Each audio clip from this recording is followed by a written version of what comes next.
Okay, hi. I'm making a quick, but really long and rambling, to be honest, video about the newest episode of Dragon Ball Z Super, episode 48. I haven't actually reviewed any of the other episodes up until this point, other than, like typing about it and freaking out about it on my Instagram. Mostly because I don't have any photo and video editing software, so I have to do this all in one take. So, yeah, bear with me on that one. I have to say that last week's episode, blew my mind. I think it blew everyone's mind. I should probably review that one, but I'll get to that later. I know a lot of people online, though, just jumped on this idea that they completely hate Mai and future Trunks being together. I understand we're all just kind of confused as to how Mai is there, because in future Trunks' timeline there was no Dragon Balls because Piccolo had died, so there was no way for Pilaf and his crew to wish for youth and immortality and end up getting turned into kids, so she should be something around Bulma's age, and it is clear that she is not. There's a lot of people complaining about the continuity of that. It may be explained. She might be a time traveler herself, for all we know. Or Toriyama may have just forgotten his own canon. He kind of does that. We tend to look the other way or come up with in-world excuses as to why things are the way they are. But I'm really not mad about it. I think it's cute. People are saying it's gross because she's older than him, and I think that's a really, I think you're reading way too far into it. She's kind of like a Team Rocket type villain in the show. She, they all have that very youthful mentality of they're pretty much baffling idiots. So as much as she is an adult, she, is comic relief, and so she's very much portrayed acting like a child while looking like a child. She grows up, apparently, gets with Trunks. I think it's cute. It's really, she's older than him. She's 30 years older than him. It's not that bad. Real people have relationships of that age gap. And, come on. You all watch True Blood, and you probably all read Twilight, weirdos. So, yeah, it's like she's a vampire, okay? She's a little older than him. Get over it. But anyways, some people are also complaining how skinny Trunks is. Toriyama's drawing style has changed 6 times since Dragon Ball came out. It's always changing. He seems to draw people skinnier now. The animators are just following that. He's also half starved, and so yeah, he's a bit skinnier. I think people really need to get over the fact that he's a little skinny and his hair's blue. Can we please just get over the fact that his hair is blue for 5 minutes?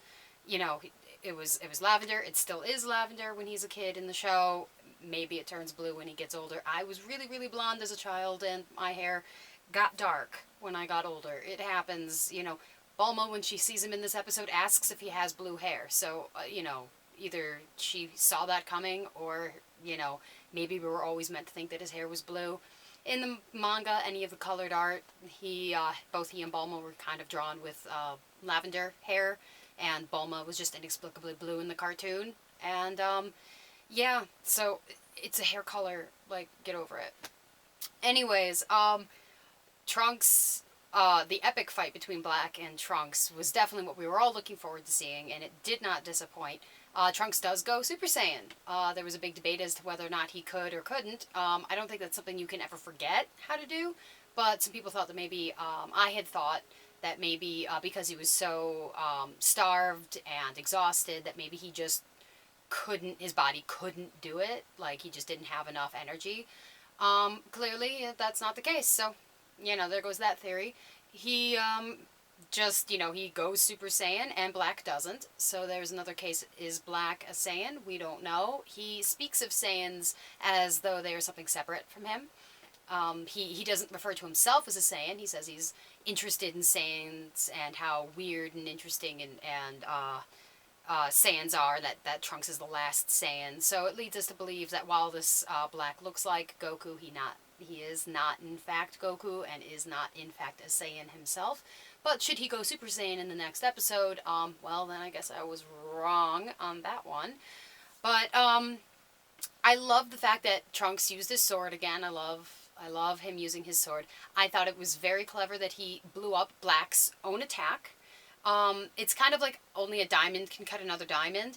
If Black is so much more powerful than Trunks, detonating Black's own blast is probably the only thing that actually might hurt him. So, that was actually very clever. Way to go, Trunks.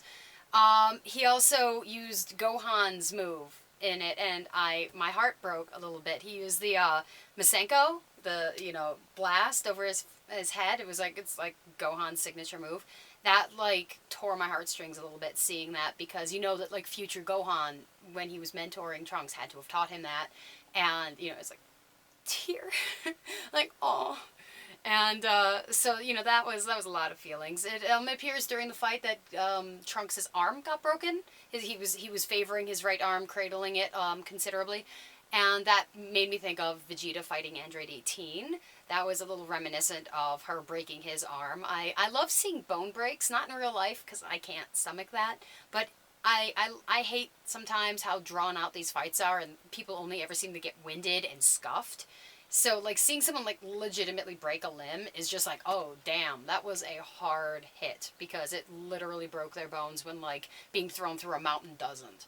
So that's, that was pretty cool. But Trunks gets away, he flees, he creates a distraction, and gets into the past. And,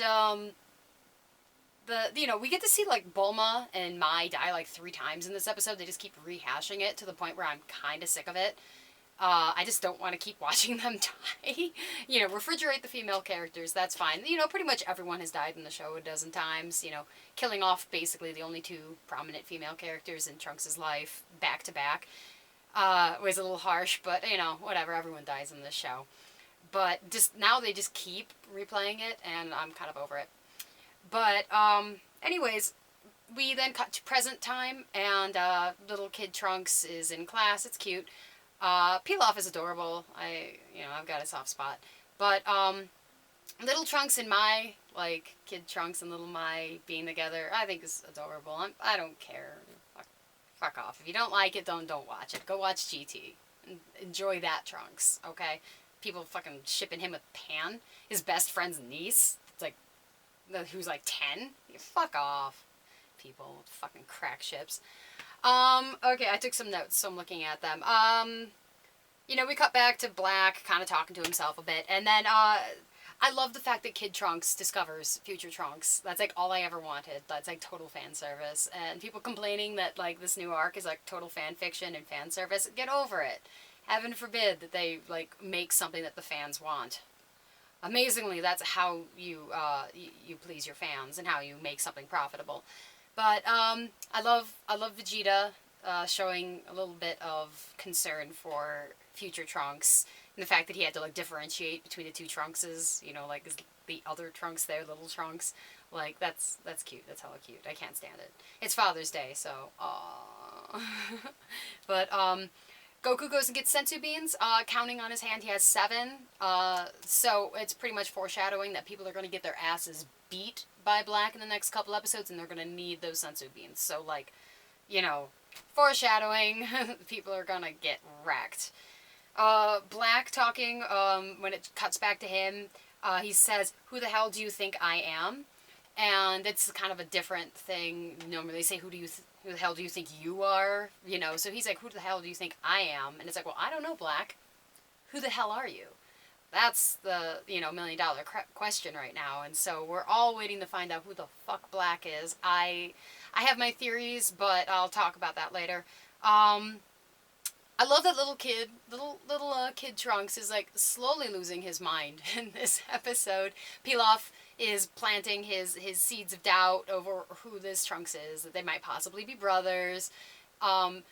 Trunks has a kid mentality, and Pilaf has an idiot mentality. So the 2 of them are just jumping to conclusions that make sense to their cognitive abilities.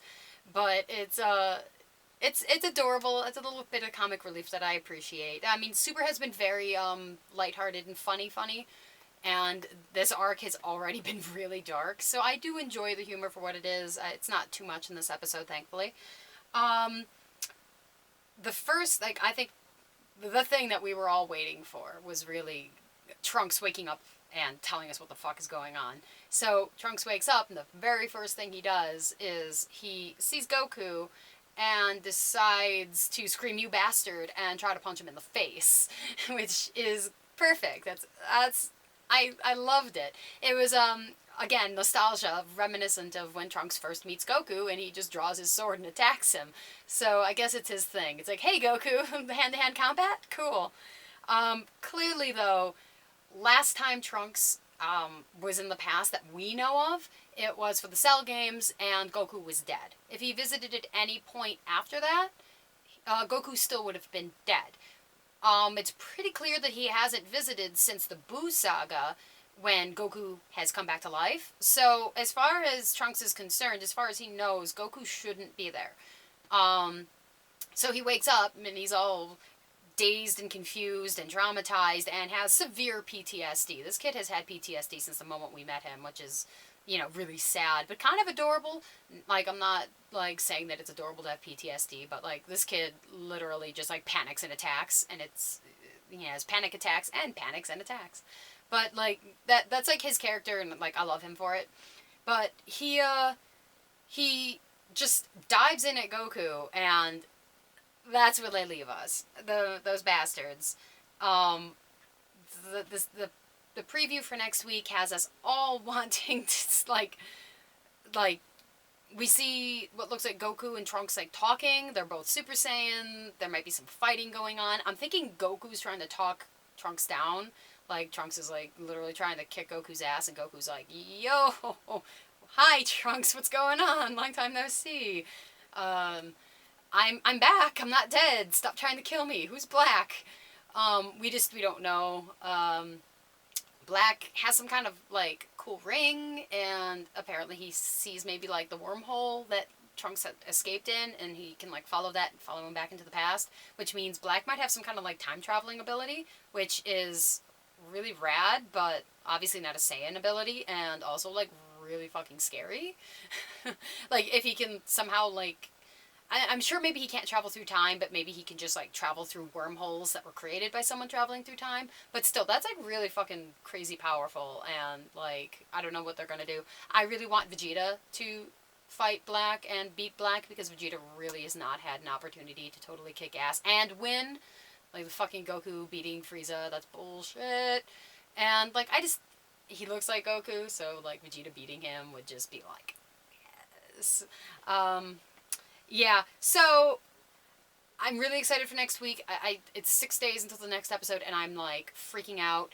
I have a ton of theories. There's a ton of things I really wanted to talk about, but this video is probably, like, 1,000 years long already, so I'm gonna cut it there. And, yeah, like, comment or you know, I'm Pepper Monster on all my social media. Find me and gab with me about this, because obviously I'm losing my mind, and I need someone to lose their mind with me over this, so that's all. Scream and wait for next week, okay? Bye, guys!